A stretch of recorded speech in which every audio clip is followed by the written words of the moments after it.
Okay, I got my finger 1 and 2 warmed up pretty good, so I'm going to be trying a chord.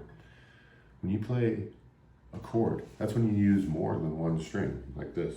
I'm using 2 fingers. Okay, I got my first finger on the A string, 2nd fret. And then right underneath that, my 2nd finger. The 2 fingers that I've been using. So the 2nd finger's on the A string, D string. Okay, I've been using finger 1 and 2 a lot. These fingers are ready for something different. Let's try chords. Okay, chords are when you play more than one note at once, like this.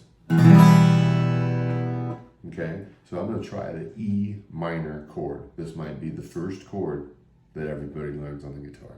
I'm going to try it this way. There's multiple ways to play it. I'm going to do finger 1 and 2, the 2 fingers I've been using, and I'm going to put them together, and I'm going to go 2nd fret on the A string and the D string. And then I'm going to push my hand out so that my fingertips don't touch the strings underneath. Just the tips of my fingers. And now I'm going to play all of the strings. E minor.